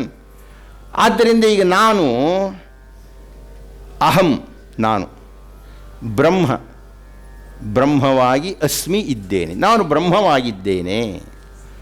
ಈಗ ನೋಡಿ, ನಾನು ಅಹಂ ಬ್ರಹ್ಮ ಅಸ್ಮಿ ಅಂತೀನಿ ಅಂದರೆ ಅರ್ಥ ಏನು? ನಾನು ಬ್ರಹ್ಮವಾಗಿದ್ದೇನೆ. ನೀವೊಂದು ಸಲ ಹೇಳ್ರಿ ಅಹಂ ಬ್ರಹ್ಮಾಸ್ಮಿ ಅಂತ. ಇವರೇನಾದರೂ ಅಹಂ ಬ್ರಹ್ಮಾಸ್ಮಿ, ಅವರು ಬ್ರಹ್ಮ ಆದರು. ನಾವೆಲ್ಲ ಒಟ್ಟಿಗೆ ಹೇಳೋಣ ಅಹಂ ಬ್ರಹ್ಮಾಸ್ಮಿ. ನೀವೆಲ್ಲ ಏನಾಗ್ಬಿಟ್ರಿ? ಎಲ್ಲರೂ ಬ್ರಹ್ಮರಾಗ್ಬಿಟ್ರಿ. ಸರ್ವ ಸಮಾನತಾ ಸಿದ್ಧಾಂತವನ್ನು ಪ್ರಪಂಚದಲ್ಲಿ ಪ್ರಪ್ರಥಮ ಬಾರಿಗೆ ಬೋಧಿಸಿದಂತಹ ಮಹಾನ್ ಗುರು ಯಾರು? ಶ್ರೀ ಶ್ರೀ ಶಂಕರ ಭಗವತ್ಪಾದಾಚಾರ್ಯರು. ಇದು ಬೆಳಗ್ತಾನೆ, ಆ ಬೆಳಕನ್ನು ಅವರು ಕೊಟ್ಟರು. ಇನ್ನೊಬ್ಬರು ಅಲ್ಲಿದ್ದಾರೆ, ಋಷಿ ಪ್ರಭಾಕರ್. ಸುಮಾರು ಆಗಿರ್ಬೋದು, ಒಂದು 30 ವರ್ಷದ ಹಿಂದಿನ ಮಾತು ಅಂತ ಕಾಣುತ್ತೆ. ಅವರಿಗಿಲ್ಲ. ಅವರು ಒಂದು ರಾತ್ರಿ ಸುಮಾರು 3 ಗಂಟೆಗಳಿಗೆ ನಮ್ಮ ಮನೆಗೆ ಬಂದರು. ನಾನು ಅವಾಗ ಜಯನಗರದಲ್ಲಿದ್ದೆ. ಅವ್ರಿಗೂ ನಮಗೂ ವಿಶ್ವಾಸ ಇತ್ತು. ಅವರು ಬಂದವರು ಒಂದು ಪ್ರಶ್ನೆ ಕೇಳಿದರು, ರಾಯರೇ, ನನಗೆ ಯೋಗದ ಬಗ್ಗೆ ಒಂದು ಸಂದೇಹ ಇದೆ. ನಾನು ಪತಂಜಲಿಯನ್ನು ಬಹಳ ಅಧ್ಯಯನ ಮಾಡ್ತಾ ಇದ್ದೇನೆ, ಆದರೆ ನಾನು ಕೇಳಿದ್ದೇನೆ ಮಹರ್ಷಿ ಮಹೇಶ್ ಯೋಗಿಗಳು, ಅವ್ರದ್ದು ಚಿತ್ರ ಇದೆ ಅಂತ ಕಾಣುತ್ತೆ, ಅವ್ರದ್ದು ಇದೆಯಾ ಇಲ್ವಾ? ಅವರು ಸ್ವಿಟ್ಜರ್ಲೆಂಡ್ನಲ್ಲಿದ್ದವರು, ಅವರ ಗುರುಗಳು. ಅವ್ರು ಹೇಳ್ತಾ ಇದ್ದರು, ಯೋಗ ಅಂದರೆ ಅರ್ಥ ಏನು ಅಂತ ಅವರು ನನಗೇನೋ ಹೇಳಿದರು. ಜೀವಾತ್ಮ, ಇಷ್ಟೊತ್ತು ಏನಂದ ನಾವು ಬ್ರಹ್ಮನಂತ, ಆ ಜೀವಾತ್ಮ ದೊಡ್ಡದಾಗಿರತಕ್ಕಂಥ ಪರಮಾತ್ಮದ ಜೊತೆಗೆ ಸಂಯೋಗ ಹೊಂದತಕ್ಕಂಥದ್ದನ್ನು ಯೋಗ ಅಂತ ಹೇಳಿದ್ದಾರೆ ಅಂತ ಹೇಳಿದರು ಅವರು. ಆದರೆ ಪತಂಜಲಿ ಯೋಗ ಸೂತ್ರದಲ್ಲಿ 2ನೇ ಸೂತ್ರದಲ್ಲಿ ಯೋಗ ಚಿತ್ತವೃತ್ತಿ ನಿರೋಧ ಅಂತ ಸೂತ್ರ ಇದೆ. ಯೋಗ ಅಂದರೆ ಅರ್ಥ ಏನಪ್ಪ ಅಂದರೆ ಚಿತ್ತದ ವೃತ್ತಿ ನಿರೋಧವಾದಾಗ ಅದು ಯೋಗ. ಚಿತ್ತದ ವೃತ್ತಿ ನಿರೋಧ ಆಗೋದು ಅಂದ್ರೇನು? ಚಿತ್ತ ಅಂದರೆ ಮನಸ್ಸು, ಅದರ ವೃತ್ತಿ ಅಂದರೆ ಕೆಲಸ. ಈ ಮನಸ್ಸು ಅನ್ನತಕ್ಕಂಥದ್ದು ಹೇಗೆ ಕೆಲಸ ಮಾಡುತ್ತೆ ಅಂದರೆ 5 ತರಹ ಕೆಲಸ ಮಾಡುತ್ತೆ. ಮನಸ್ಸು ಅನ್ನುವುದು ನೀವೆಲ್ಲ ನೋಡ್ತಾ ಇದ್ದೀರಿ. ಅಂದರೆ ಮನಸ್ಸು ಕಣ್ಣಿನ ಮೂಲಕ ನೋಡುತ್ತಿದೆ, ಕೇಳಿಸ್ಕೊಳ್ತಾ ಇದ್ದೀರಿ. ಕಿವಿಯ ಮೂಲಕ ಕೇಳಿಸ್ಕೊಳ್ತಾ ಇದೆ. ಅಂದರೆ ಪಂಚೇಂದ್ರಿಯಗಳ ಮೂಲಕ ಮನಸ್ಸು ಕೆಲಸ ಮಾಡ್ತಾ ಇದೆ. ದಯವಿಟ್ಟು ಗಮನಿಸಿ ಮುಂದಿನ ವಾಕ್ಯಗಳನ್ನ. ಯೋಗ ಅಂದರೆ ಏನಪ್ಪ ಅಂದರೆ ಚಿತ್ತ ವೃತ್ತಿ ನಿರೋಧ. ಮನಸ್ಸು ಕಣ್ಣಿನ ಮೂಲಕ ನೋಡ್ತಾ ಇದ್ದರೆ ಅದು ನಮ್ಮ ಲೌಕಿಕ. ಯೋಗ ಅಂದರೆ ಅರ್ಥ ಏನು ಅಂದರೆ ಚಿತ್ತದ ವೃತ್ತಿ ನಿರೋಧ. ಕಣ್ಣು ಬಿಟ್ಟು ನೋಡ್ತಾ ಇದೆಯಾ, ಕಣ್ಣು ಮುಚ್ಚಿ ನೋಡು. ಕಣ್ಣನ್ನು ತೆಗೆದು ನೋಡುತ್ತಿರುವುದಕ್ಕೆ ನಿರೋಧ ಮಾಡಬೇಕು. ಕಣ್ಣನ್ನು ಮುಚ್ಚಬೇಕು. ಕಣ್ಣು ಮುಚ್ಚಿ ನೋಡು. ಕಣ್ಣು ಮುಚ್ಚಾಗ್ರಿ ನೋಡೋದು. ಕಣ್ಣು ತೆಗೆದು ನೋಡೋದು ಗೊತ್ತು ನಮಗೆ. ಕಣ್ಣು ಮುಚ್ಚಿ ನೋಡೋದು ಹೇಗೆ? ನೋಡ್ತೀವಿ. ನಾವೆಲ್ಲರೂ ಕಣ್ಣು ಮುಚ್ಚಿಯೇ ಕನಸನ್ನು ಕಾಣುತ್ತೇವೆ. ಕಣ್ಣಿನ ಮುಂದೆ ಕಾಣಿಸ್ತಾನೆ ಇರುತ್ತೆ ಎಲ್ಲನೂ. ಕನಸಲ್ಲ ಕಣಯ್ಯ, ಕಣ್ಣು ಮುಚ್ಚಿ ನೀನು ಬಯಸಿದ್ದನ್ನು ಕಾಣಬೇಕು. ಇದು ಈ ಕ್ಷಣದಲ್ಲಿ ನಾನು ಸಾಧಿಸಿ ತೋರಿಸ್ಬಿಡ್ತೀನಿ ನಿಮಗೆ. ನಿಮಗೆಲ್ಲರಿಗೂ ಯಾವುದೋ ಒಂದು ಇಷ್ಟ ದೈವ ಇದೆ. ನೀವು ತುಂಬ ಇಷ್ಟಪಡ್ತಕ್ಕಂಥ ತಿರುಪತಿ ತಿಮ್ಮಪ್ಪನೋ ಹನುಮಂತರಾಯನೋ, ಇವ್ರಿಗಾದರೆ ಹನುಮಂತರಾಯನೋ, ನಮಗಾದರೆ ಶ್ರೀರಾಮರೇ, ಹೀಗೆ ಯಾರು ಒಬ್ಬೊಬ್ರಿಗೆ ಒಂದೊಂದು ದೈವ ಇರುತ್ತೆ. ನೀವು ಕಣ್ಣು ಮುಚ್ಚಿಕೊಂಡು 2 ಕ್ಷಣ ಯೋಚನೆ ಮಾಡಿ ಆ ದೈವವನ್ನು ಕರೆಯಿರಿ, ಅದು ನಿಮ್ಮ ಕಣ್ಣು ಮುಂದೆ ಬರುತ್ತೆ. ಈಗ ಪ್ರಯತ್ನ ಪಡಿ. 2 ಕ್ಷಣ ಕಣ್ಣು ಮುಚ್ಕೊಳ್ರಿ. ಮುಚ್ಕೊಳ್ಳಮ್ಮ ಕಣ್ಣನ್ನು. ನಿಮ್ಮ ದೈವವನ್ನು, ನಿಮ್ಮ ಇಷ್ಟ ದೈವವನ್ನು ನಿಮ್ಮ ಕಣ್ಣಿನ ಮುಂದೆ ಕರೆಯಿರಿ. ಬಂದ್ಬಿಡ್ತಾ ಕಾಣ್ತಾಗಲೇ? ನೀವು ಕಣ್ಣೇ ಮುಚ್ಕೊಳ್ಳೋದು ಹೇಗೆ ಕಾಣುತ್ತೆ? ಇದು ದೊಡ್ಡ ಸಮಸ್ಯೆ ನಮಗೆ. ಬಿಡಿ. ಎಷ್ಟು ಜನಕ್ಕೆ ಕಾಣಿಸ್ತೀಗ? ಏನೋ ನಮ್ಮ ಮರ್ಯಾದೆಗೆ ಬೆಲೆ ಕೊಟ್ಟು ಒಂದಷ್ಟು ಜನ ಕೈ ಇತ್ತಿದ್ದಾರಪ್ಪ. ಕಂಡ್ರಿ ತಾನೇ ನೀವು? ಚಿತ್ತವೃತ್ತಿ ನಿರೋಧ ಅದು ಯೋಗ ಆಗೋಯ್ತು. ಯೋಗ ಇನ್ನೇ ಸ್ವಾಮಿ, ಯೋಗ ಆಗೇ ಹೋಯ್ತಲ್ರಿ. ಆದರೆ ಇದು ಕ್ಷಣಿಕ ಯೋಗ. ಇದನ್ನು ನೀವು ಸಾಧಿಸಿ ಸಿದ್ಧಿಸತಕ್ಕದ್ದು ಯೋಗ ಎಲ್ಲ ಇಂದ್ರಿಯಗಳ ಮೂಲಕ. ಈಗ ಶ್ರೀಮತಿ ಸುಬ್ಬುಲಕ್ಷ್ಮಿಯವರು ಹಾಡು ಹೇಳಿದ್ದಾರೆ. ಅದನ್ನು ನಾನು ಕೇಳಿದರೆ, ಈಗ ನಾನು ಕಣ್ಣು ಮುಚ್ಕೊಂಡು ಕೂತ್ಕೊಂಡು ಆ ಹಾಡನ್ನು ಕೇಳಿದರೆ ನಾನು ಕೇಳಿಸುತ್ತೆ. ನಮ್ಮ ತಾಯಿಯವರು ಸುಮಾರು ಒಂದು 50-55 ವರ್ಷಗಳ ಹಿಂದೆ ನಮ್ಮದು ಯಾವುದೋ ಒಂದು ಬುಗುಡೂರಿನ ಹತ್ತಿರ ಯಾವುದೋ ಒಂದು ಯಂತ್ರದ ಕೋಣೆಯಲ್ಲಿ ಒಂದು ಕೂಟು ಮಾಡಿದ್ರು 55 ವರ್ಷದಿಂದ. ಆ ಕೂಟಿನ ವಾಸನೆ ಈಗಲೂ ನನಗೆ ಬಂದುಬಿಡುತ್ತೆ ನೆನಪಿಸ್ಕೊಂಡ್ರೆ. ನಮ್ಮ ತಾಯಿಯವರು ಹೋಗಿ ಎಷ್ಟೋ ಸುಮಾರು ಒಂದು 30 ವರ್ಷ ಆಗೋಯ್ತು. ಆ ನೆನಪಿಸ್ಕೊಂಡ್ರೆ ಆ ಗಂಧ ಬರುತ್ತೆ ನನಗೆ. ಯೋಗ ಅಂದರೆ ನಾನು ಹೇಳ್ತಿರೋದಲ್ಲ, ಪತಂಜಲಿಗಳು ಹೇಳ್ತಾ ಇರ್ತಕ್ಕಂಥದ್ದು. ಇದನ್ನು ಯಾರು ಹೇಳ್ತಾ ಇದ್ದಾರೆ ನನಗೆ? ಋಷಿ ಪ್ರಭಾಕರ್ರವರು ಅಂದು ಬೆಳಗಿನ ಜಾವ 3 ಗಂಟೆಯಲ್ಲಿ ಅವರ ತಲೆ ಕೆಟ್ಟು ನಮ್ಮ ಹತ್ತಿರ ಬಂದು ಮಾತಾಡ್ತಾ ಇದನ್ನು ಹೇಳಿದರು. ಹೀಗೆ ಪತಂಜಲಿ ಹೇಳ್ತಾನೆ. ಆದರೆ ಮಹರ್ಷಿ ಮಹೇಶ್ ಯೋಗಿಗಳು ನನಗೆ ಹೇಳಿದರು, ಜೀವಾತ್ಮ ಅನ್ನತಕ್ಕಂಥದ್ದು ಪರಮಾತ್ಮದ ಜೊತೆಗೆ ಸೇರತಕ್ಕಂಥದ್ದು ಯೋಗ. ಇದು ಎಲ್ಲಿದೆ ಅಂತ ಕೇಳಿದರು. ಪೆದ್ದಣ್ಣ ನನಗೂ ಗೊತ್ತಿರೋದಿಲ್ಲ. ನಾನು ಯೋಚನೆ ಮಾಡ್ತೀನಿ. ಅವರು ಋಷಿ ಪ್ರಭಾಕರ್ ನೈಷ್ಕರ್ಮ್ಯ ಸಿದ್ಧಿ ಅನ್ನತಕ್ಕಂಥ ಸುರೇಶ್ವರಾಚಾರ್ಯರ ಕೃತಿಯನ್ನು ಅನುವಾದ ಮಾಡಿದ್ದರು. ಆಂಗ್ಲ ಭಾಷೆಯಲ್ಲಿ ಮಾಡಿದ್ದರು. ನನಗೆ ಅವರು ಏನಾದರೂ ಮಾಡಿ ಕನ್ನಡಕ್ಕೆ ಮಾಡಿ ಅಂತ ಕೊಟ್ಟಿದ್ದರು. ಅದಿರಲಿ, ಆ ಬೇರೆ ಕಥೆ. ಸುಮಾರು ವರ್ಷಗಳು ನಾನು ಅದನ್ನು ಪತ್ತೆ ಮಾಡಲಿಕ್ಕೆ ನೋಡ್ತಾ ಇದ್ದೆ, ಹುಡುಕ್ತಾ ಇದ್ದೆ, ಬಿಡುವು ಸಿಕ್ಕಾಗೆಲ್ಲನು. ಅವ್ರು ಹೋಗಿಬಿಟ್ರು. ಅವರ ತಾಯಿಯವರು ಸಿದ್ಧಿ ಸಮಾಧಿ ಯೋಗ ಅಂತ ಯಾವುದೋ ಒಂದು ಯೋಗ ನಡೆಸ್ತಾ ಇದ್ದಾರೆ. ಅವರೊಂದು ಸಲ ಗುರುಪೂರ್ಣಿಮೆಗೆ ನನ್ನನ್ನು ಕರೆಸಿದ್ರು. ಆ ಹೊತ್ತಿಗೆ ನನಗೆ ಆ ಗ್ರಂಥ ಸಿಕ್ತು. ಯಾಜ್ಞವಲ್ಕ್ಯರ ಹೆಸರು ಕೇಳಿದ್ದೀರಿ, ಕೇಳಿದ್ದೀರಾ? ಕೇಳಿರಬೇಕು. ಯಾಜ್ಞವಲ್ಕ್ಯರನ್ನು ನೀವು ಮರೆಯೋ ಹಾಗೇ ಇಲ್ಲ. ಅದಕ್ಕೆ ಕಾರಣ ಏನು? ಇರೋದೇ 9 ನಿಮಿಷ, ಏನು ಕಾರಣ ಇಲ್ಲ ಹೇಳಿ ಬಿಡಿ. ಬಹಳ ದೊಡ್ಡ ವ್ಯಕ್ತಿ. ಯಾಜ್ಞವಲ್ಕ್ಯ ಸಮಾರಂಭಾಂ ಅಂತ ಆರಂಭ ಆಗುತ್ತೆ. ಈ ಅಹಂ ಬ್ರಹ್ಮಾಸ್ಮಿ ಹೇಳಿದ್ನಲ್ರಿ, ಆ ಅಹಂ ಬ್ರಹ್ಮಾಸ್ಮಿ ಎನ್ನತಕ್ಕಂಥದ್ದನ್ನು ಬೃಹದಾರಣ್ಯಕೋಪನಿಷತ್ತಿನಲ್ಲಿ ಮೊಟ್ಟ ಮೊದಲು ಬರೆದಿದ್ದು ಯಾಜ್ಞವಲ್ಕ್ಯ ಮಹರ್ಷಿಗಳು. ಅಂದರೆ ಶ್ರೀ ಶ್ರೀ ಶಂಕರ ಭಗವತ್ಪಾದಾಚಾರ್ಯರಿಗೂ ಮಾರ್ಗದರ್ಶಿಯಾಗಿದ್ದವರು ಯಾಜ್ಞವಲ್ಕ್ಯ ಮಹರ್ಷಿಗಳು. ಆ ಯಾಜ್ಞವಲ್ಕ್ಯ ಮಹರ್ಷಿಗಳು ಯೋಗ ಯಾಜ್ಞವಲ್ಕ್ಯ ಅಂತ ಒಂದು ಪುಸ್ತಕವನ್ನು ಬರೆದಿದ್ದಾರೆ. ಆ ಯೋಗ ಯಾಜ್ಞವಲ್ಕ್ಯದಲ್ಲಿ 12 ಅಧ್ಯಾಯಗಳಿದೆ, 500 ಚಿಲ್ಲರೆ ಶ್ಲೋಕಗಳಿದೆ. ಮೊಟ್ಟ ಮೊದಲನೇದು ಪತಂಜಲಿ ಯೋಗಕ್ಕಿನ್ನ ಮೂಲಭೂತವಾಗಿರತಕ್ಕಂಥದ್ದು. ಅದರೊಳಗೆ ಮೊದಲನೇ ಅಧ್ಯಾಯದ 14ನೇ ಶ್ಲೋಕದಲ್ಲಿ ಯೋಗ ಅಂದರೆ ಏನು ಅಂತ ಒಂದು ನಿರೂಪಣೆ ಕೊಡ್ತಾರೆ. ಆ ಯೋಗ ಅಂದರೆ ಏನಯ್ಯ ಅಂತಂದರೆ,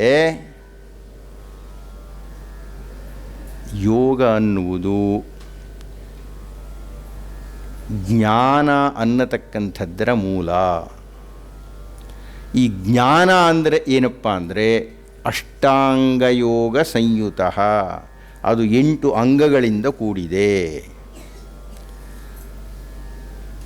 ಯೋಗಂ ಜ್ಞಾನಾತ್ಮಕಂ ವಿದ್ಧಿ, ವಿದ್ಧಿ ಅಂದರೆ ತಿಳ್ಕೊಳ್ಳಿ ಅಂತ. ಯೋಗ ಅಂದರೆ ಏನು ಅಂದರೆ ತಿಳ್ಕೊಳ್ಳಿ, ಅದು 8 ಅಂಗಗಳಿಂದ ಕೂಡಿದೆ. ಜ್ಞಾನಂ ಅಂದರೆ ಏನಯ್ಯ ಜ್ಞಾನ ಆದ್ರದು ಅಂದರೆ ಸಂಯೋಗೋ ಯೋಗ ಇತ್ಯುಕ್ತೋ ಜೀವಾತ್ಮ ಪರಮಾತ್ಮನೋ. ಈ ಜೀವಾತ್ಮ ಅನ್ನತಕ್ಕಂಥದ್ದು ಪರಮಾತ್ಮದ ಜೊತೆಗೆ ಸಂಯೋಗ ಹೊಂದತಕ್ಕಂಥದ್ದು ಯೋಗ. ಯೋಗ ಅಂದ್ರೇನು?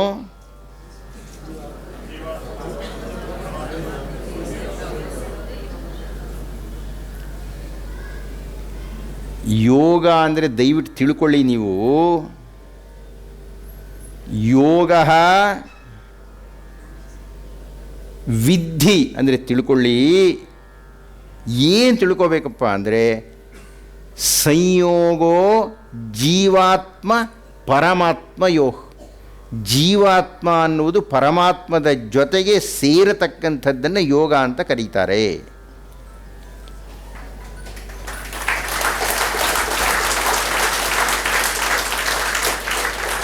ನನಗೆ ಗೊತ್ತಿಲ್ಲ, ಶ್ರೀ ಶ್ರೀ ರಾಮಚಂದ್ರ ಗುರೂಜಿಗಳು ನಿಮಗೆ ಕೊಡತಕ್ಕಂಥ ಶಿಕ್ಷಣದಲ್ಲಿ ನಿಮ್ಮ ಜೀವಾತ್ಮ ಪರಮಾತ್ಮದ ಜೊತೆಗೆ ಹೇಗೆ ಸಂಯೋಗ ಹೊಂದಬೇಕು ಅನ್ನತಕ್ಕಂಥ ಶಿಕ್ಷಣವನ್ನು ಅವರು ಕೊಡ್ತಾರೆ ಅಂತ ನಾನು ಅಂದುಕೊಂಡಿದ್ದೀನಿ. ಖಂಡಿತ ಅಧ್ಯಕ್ಷ ಪೀಠದಿಂದ ನಾಯಕ್ ಅವರು ಬೆಂಬಲಿಸಿದ್ದಾರೆ. ಹೌದು, ಕೊಡ್ತಾ ಇದ್ದಾರ್ರೀ, ನಿಮ್ಗೆ ಗೊತ್ತಿಲ್ಲದ್ರೆ ನಮಗೆ ಗೊತ್ತಿದೆ ಅಂತ ಹೇಳ್ತೇವೆ. ಕೆಲವು ಪವಾಡ ಪುರುಷರಿರ್ತಾರೆ, ಸಾಮಾನ್ಯರು ಸಾಧಿಸಲು ಸಾಧ್ಯವಾಗದೇ ಇದ್ದದ್ದನ್ನು ಸಾಧಿಸುವ ಪವಾಡ ಪುರುಷರು. ನಮ್ಮಂಥವ್ರು ಬರೀ ಮಾತಾಡ್ತೀವಿ, ಇಂಥವ್ರು ಇಷ್ಟೊಂದು ಜನ ಸೇರಿಸ್ತಾರೆ.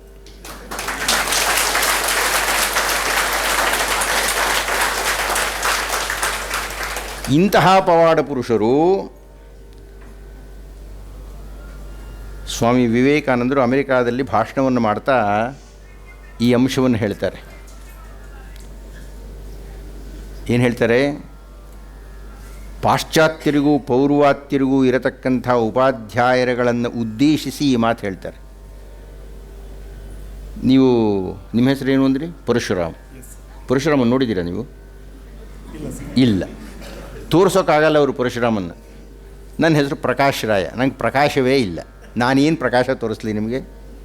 ಇಲ್ಲ. ಸುಮ್ಮನೆ ಪುಟಾಣಿ ಕೇಳ್ತೀನಿ ರೀ, ಅಮ್ಮ ನಿಮಗೆ ಯಾವ ದೇವರಿಷ್ಟ? ಹನುಮಾನ್. ನೋಡಿದ್ದೀರಾ? ಏನು ಕಂಡಿದ್ದೀರಿ? ಸುಮ್ಮನೆ ನೀವೇನೋ ಅಧೀರಾಗಬೇಡಿ. ನಾವು ನಮ್ಮ ಮಿತಿಗಳು ಎಷ್ಟು ಅದು ಬೇಡ್ರಿ ಪಾಪ, ನೀವೊಬ್ಬರನ್ನೇ ಕೇಳೋಣ. ಗಣಪತಿಯ ವಾಹನ ಗರುಡನೋ ಹದ್ದೋ? ಅಯ್ಯೋ ಗಡ್ಡಪ್ಪ, ನಿಂಗೆ ಅದು ಗೊತ್ತಿಲ್ವಾ? ಇಲಿ. ಈಶ್ವರನ ಹೆಂಡತಿ ಲಕ್ಷ್ಮೀನೇನ್ರಿ? ಅದೂ ಗೊತ್ತಿಲ್ಲ. ಪಾರ್ವತಿ. ವಿಷ್ಣುವಿನ ಮನೆ ಕೈಲಾಸನೋ ಸತ್ಯಲೋಕನ್ರಿ? ಅದು ನಂಗೆ ಗೊತ್ತಿಲ್ಲ. ಗಣಪತಿ ವಾಹನ ಇಲಿ ನೋಡಿದ್ದೀರಾ? ಗಣಪತಿನೇ ಕಂಡಿಲ್ಲ, ಇಲಿನೆಲ್ಲ ಕಾಣೋಣ. ವೈಕುಂಠ ನೋಡಿದ್ದೀವ? ಏನು ಹೇಳ್ತಾ ಇದ್ದೀರಿ? ವಿಷ್ಣು ಮನೆಗೆ ವೈಕುಂಠನ್ರಿ, ಮನೆ ಹೋಗಿ ಬಂದಿದ್ದೀನಿ. ನಮಗೆ ಇದನ್ನು ಯೋಗದಲ್ಲಿ ವಿಕಲ್ಪ ಅಂತ ಕರೀತಾರೆ. ಶಬ್ದ ಜ್ಞಾನಾನುಪಾತಿ ವಿಕಲ್ಪ. ನಾವು ಎಲ್ಲ ಭ್ರಮೆಯಲ್ಲಿದ್ದೀವಿ, ನಮಗೆ ಗೊತ್ತಿಲ್ಲ ಇದು ಯಾವುದು ಸತ್ಯ ಅಂತಂತ. ಭ್ರಮೆಯಲ್ಲಿ ಇದ್ದೇವೆಯೇ ವಿನಃ ಸತ್ಯ ಅನ್ನುವುದು ಗೊತ್ತಿಲ್ಲ ನಮಗೆ. ಆ ಸತ್ಯವನ್ನು ಸಂದರ್ಶನ ಮಾಡಿ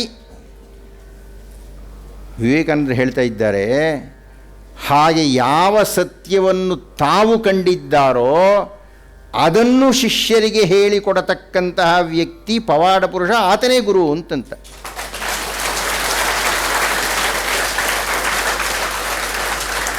ಹೀಗಾಗಿ ಶ್ರೀ ರಾಮಚಂದ್ರ ಗುರೂಜಿಗಳು ಮೊದಲನೆಯದಾಗಿ ಪವಾಡ ಪುರುಷರು, ಎರಡನೇದಾಗಿ ಸತ್ಯದರ್ಶಿಗಳು, ಮೂರನೆಯದಾಗಿ ಅವರು ಕಂಡಿರತಕ್ಕಂತಹ ಸತ್ಯವನ್ನು ನಿಮಗೆ ಹೇಳಿಕೊಡತಕ್ಕಂಥವ್ರು. ಹೌದಾ?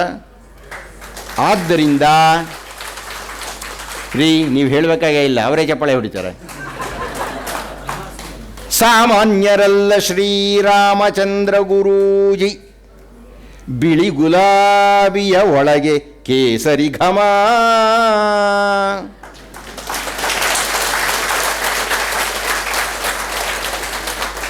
ನಾನು ಹಿಂದೆ ನೋಡಿದಾಗ, ಸುಮಾರು ವರ್ಷಗಳ ಹಿಂದೆ, ಭುಜಕ್ಕೆ ನೀಲಿಯ ಚೀಲ, ನಿಮ್ಮ ಕಷ್ಟದ ಗಂಟು, ನಿಮ್ಮ ಭಾರವನಿವರು ಹೊರುತಲಿಹರು.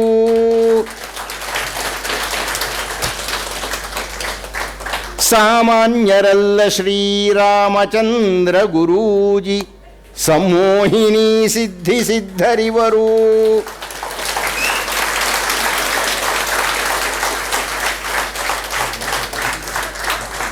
ಭೂತಗನ್ನಡಿ ಹಿಡಿದು ಪಾತಾಳವನು ಹೊಕ್ಕು ಗತ ಜನ್ಮ ಗಂಟುಗಳ ಬಿಚ್ಚಿಡುವರು.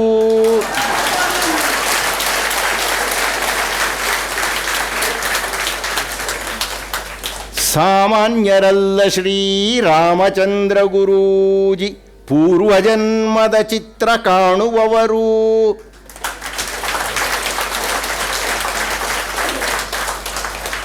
ಚಿತ್ತ ತೆರೆಗಳ ಬಗೆದು ನೆನಪು ಬಾವಿಯಲಿಳಿಸಿ ಕರ್ತೃವಿಂದಲೇ ವರದಿ ತರಿಸುವವರು.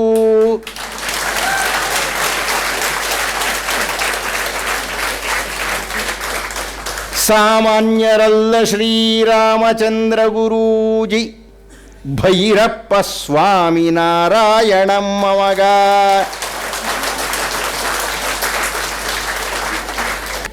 ಈ ಕವನವನ್ನು ನಾನು ಬರೆದಿದ್ದೇನೆ. ಈ ಹೊತ್ತಿನ ದಿವಸ ಅವರ ಹುಟ್ಟುಹಬ್ಬವಂತೆ, ನನಗೆ ಗೊತ್ತಿರಲಿಲ್ಲ, ಇಲ್ಲಿ ಬಂದ ಮೇಲೆ ಗೊತ್ತಾಯಿತು. ಹೀಗಾಗಿ ಅವರು ಹುಟ್ಟುಹಬ್ಬದ ಶುಭಾಶಯಕ್ಕಾಗಿ ಈ ನವಪದ್ಯ ಇನ್ನೇನೇನು ಬರೆದೀನಿ ಈಗಲೇ ಹೇಳಿಬಿಟ್ರೆ ನೀವೆಲ್ಲ ನೋಡ್ತೀರಿ. ಆ ಪುಸ್ತಕದಲ್ಲಿ ಬರೆದಿದ್ದೇನೆ. ಆ ಬರೆದಿರತಕ್ಕಂಥ ನವಪದ್ಯ ಮಾಲಿಕೆಯನ್ನು ನಾನು ಶ್ರೀ ರಾಮಚಂದ್ರ ಗುರೂಜಿಯವರಿಗೆ ತುಂಬ ಪ್ರೀತಿಯಿಂದ, ಆಪ್ತತೆಯಿಂದ, ಅತ್ಯಂತ ಗೌರವದಿಂದ ಅರ್ಪಣೆ ಮಾಡ್ತಾ ಇದ್ದೇನೆ. ಜಯವಾಗಲಿವರ ಶುಭ ಗಾಳಿ ಪಥಕ್ಕೆ, ಜಯತು ಕೂಟಕ್ಕೆ ಅಂದರೆ ನೀವೆಲ್ಲ ಇರೋದು ಅಂತ. ಜಯತು ಇವರೋಟಕ್ಕೆ, ಕೂಟಕ್ಕೆ ಪಾಠಕ್ಕೆ ಜಯವಾಗಲಿವರ ಉಳಿದ ಜೀವನಕ್ಕೆ.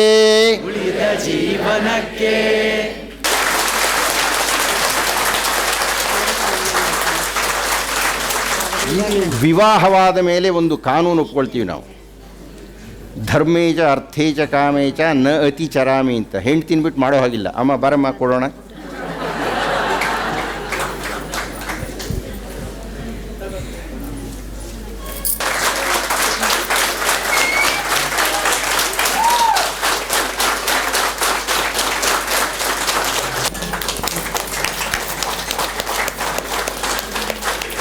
ಇದನ್ನು ತಾವು ಕೊಡಿ.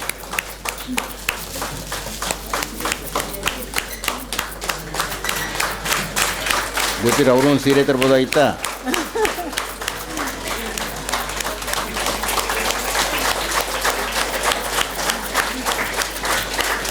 ನಮಗಂತೂ ಸಮಯ ಹೋಗಿದ್ದು ಗೊತ್ತಾಗಲಿಲ್ಲ. ಶಂಕರ ಭಗವತ್ಪಾದರ ಬಗ್ಗೆ ಆಗಲಿ, ತಿಲಕರ ಬಗ್ಗೆ ಆಗಲಿ ಎಷ್ಟೊಂದು ವಿಚಾರಗಳು, ಈ ಎಲ್ಲ ವಿಚಾರಗಳನ್ನು ನಮಗೆ ತಿಳಿಸಿ ಗುರುವಿನ ರೂಪದಲ್ಲಿ ಗುರುವಾಗಿ ನಿಂತಿರುವಂತಹ ವಿದ್ಯಾ ವಿಶಾರದ ಡಾಕ್ಟರ್ ಪಾವಗಡ ಪ್ರಕಾಶ್ ರಾವ್ ಅವರಿಗೆ ತುಂಬು ಹೃದಯದ ಧನ್ಯವಾದಗಳು. ಉಪನ್ಯಾಸಕರಾಗಿ, ಕನ್ನಡ ವಿಭಾಗಾಧ್ಯಕ್ಷರಾಗಿ, ನ್ಯಾಯವಾದಿಗಳಾಗಿಯೂ ಕರ್ತವ್ಯ ನಿರ್ವಹಿಸಿರುವ ಶ್ರೀಯುತರು ಬ್ರಾಹ್ಮಿ ಟ್ರಸ್ಟ್, ಚತುರ್ಮುಖಿ ಟ್ರಸ್ಟ್, ಕರ್ನಾಟಕ ವಾಕ್ ಪ್ರಚಾರ ಸಾಹಿತ್ಯ ಪರಿಷತ್ಗಳ ಸಂಸ್ಥಾಪಕರೂ ಆಗಿದ್ದಾರೆ. ಇವರ ಸಂಪಾದಿತ ಕೃತಿಗಳೆಂದರೆ ಆಚಾರ್ಯ ದರ್ಶನ, ಬ್ರಹ್ಮತೇಜ, ಕರ್ನಾಟಕ ವಿಪ್ರವೈಭವ ಮುಂತಾದವು. ಈಗಾಗಲೇ ಯಥಾರ್ಥ ರಾಮಾಯಣ, ಶಿವರಾತ್ರಿ ಶಿವವೈಭವ ಇತ್ಯಾದಿ ಸರಿಸುಮಾರು 40ಕ್ಕೂ ಮೀರಿದ ದೃಶ್ಯ ಸುರುಳಿಗಳು, ಧ್ವನಿ ಸುರುಳಿಗಳು ಬಂದಿದ್ದು ದೂರದರ್ಶನದಲ್ಲಿ ಹಲವಾರು ಕಾರ್ಯಕ್ರಮಗಳನ್ನು ನಡೆಸಿಕೊಟ್ಟಿರುವ ಹೆಗ್ಗಳಿಕೆ ಇವರದು. ಭಾರತ ಸರ್ಕಾರದ ವತಿಯಿಂದ ನಡೆಯುತ್ತಿದ್ದ ಮನೆ ಮಾತಾಗಿರುವ ಶ್ರೀಯುತರ ಸುಪ್ರಸಿದ್ಧ ಕಾರ್ಯಕ್ರಮ ಸತ್ಯ ದರ್ಶನವ 1111 ಸಂಚಿಕೆಗಳನ್ನು ಕಂಡಿದೆ. ದೇಶ ವಿದೇಶಗಳಲ್ಲಿಯೂ ರಾಮಾಯಣ, ಮಹಾಭಾರತ, ಭಗವದ್ಗೀತೆಯ ಬಗೆಗೆ ಉಪನ್ಯಾಸಗಳನ್ನು ನೀಡಿದ್ದಾರೆ. ಸುಮಾರು 25 ವರ್ಷಗಳಲ್ಲಿ ಕರ್ನಾಟಕಾದ್ಯಂತ ವಿವಿಧ ವಿಷಯಗಳ ಬಗ್ಗೆ ಅಂದಾಜು 5,000 ಉಪನ್ಯಾಸಗಳನ್ನು ನೀಡಿದ್ದಾರೆ. ಇವರ ಈ ಸಾಧನೆಗಾಗಿ ಈಗಾಗಲೇ ಜ್ಞಾನ ಪ್ರಕಾಶ, ವಿದ್ಯಾ ವಿಶಾರದ, ಜ್ಞಾನ ಭಾಸ್ಕರ, ಸಾಧನಾ ಶಂಕರ, ವಿಪ್ರಶ್ರೀ ಇತ್ಯಾದಿ ಬಿರುದಾವಳಿಗಳು, ಪ್ರಶಸ್ತಿಗಳು ಇವರನ್ನು ಅರಸಿ ಬಂದಿವೆ. ತಮ್ಮ ಬದುಕಿನುದ್ದಕ್ಕೂ ಲೌಕಿಕ ಭಾವನೆಗಳನ್ನು ಅಭಿವ್ಯಕ್ತಗೊಳಿಸುವಾಗ ತಾತ್ವಿಕತೆಯ ಲೇಪ ಹಚ್ಚಿ ಕಾವ್ಯ ಮೌಲ್ಯವನ್ನು ಹೆಚ್ಚಿಸುವ ಇವರು ಜನಮಾನಸದಲ್ಲಿ ಎಂದೂ ಆರದ ಜ್ಞಾನದೇವಿಗೆ ಹೆಸರಾದ ಶ್ರೀಯುತರ ರಸನೆಯಲ್ಲಿದ್ದು ಭಾರತೀಯ ಸಂಸ್ಕೃತಿಯ ಆಳ ಹಾಗೂ ವೈಶಾಲ್ಯವನ್ನು ಅರಿಯುವ ಪಥವನ್ನು ತೋರುತ್ತಲಿದ್ದಾಳೆ. ಆ ತಾಯಿಯ ಕೃಪೆಗೆ ಪಾತ್ರರಾದ ಪುಣ್ಯ ಪುರುಷರಿವರು. ಇವರು ತತ್ವಶಂಕರ, ಮಹಾಭಾರತ, ಸತ್ಯ ದರ್ಶನಗಳ ವಿಚಾರಗಳನ್ನು ಯೂಟ್ಯೂಬ್ ಚಾನೆಲ್ ಮುಖಾಂತರ ಕೂಡ ಎಲ್ಲ ಧರ್ಮಾಸಕ್ತರಿಗೆ ನೀಡ್ತಾ ಇದ್ದಾರೆ. ಇಂಥ ಜ್ಞಾನ ನಿಧಿಯು ಕನ್ನಡದ ಜೇನುಡಿಯ ಮುಖೇನ ಉಪನಿಷತ್ತಿನ ವಿಶಾಲ ತತ್ವಗಳೆಂಬ ಹೊಂಬಳಕಿನ ಆನಂದವನ್ನು ನೀಡುತ್ತಿರುವ ಕನ್ನಡದ ಧ್ರುವತಾರೆಯಾದ ಶ್ರೀಯುತರ ಮಹತ್ ಸಾಧನೆಯನ್ನು ಪರಿಗಣಿಸಿ ವಿದ್ಯಾ ವಿಶಾರದ ಸನ್ಮಾನ್ಯ ಶ್ರೀಯುತ ಡಾಕ್ಟರ್ ಪಾವಗಡ ಪ್ರಕಾಶ್ ರಾವ್ ಅವರಿಗೆ ಬ್ರಹ್ಮಶ್ರೀ ಬಿರುದನ್ನು ಶ್ರೀ ಸದ್ಗುರು ಮಹಾಸಂಸ್ಥಾನಂ ಮದ್ದೇರಿ ಕೋಲಾರ ಇವರ ವತಿಯಿಂದ ನೀಡಿ ಗೌರವಿಸಿ ಸನ್ಮಾನಿಸಲಾಗುತ್ತಿದೆ. ಪುಷ್ಪ ವೃಷ್ಟಿಯ ಮುಖಾಂತರ ಶ್ರೀಯುತರಿಗೆ ಅಭಿವಂದನೆಗಳನ್ನು ಸಲ್ಲಿಸಲಾಗುತ್ತಿದೆ.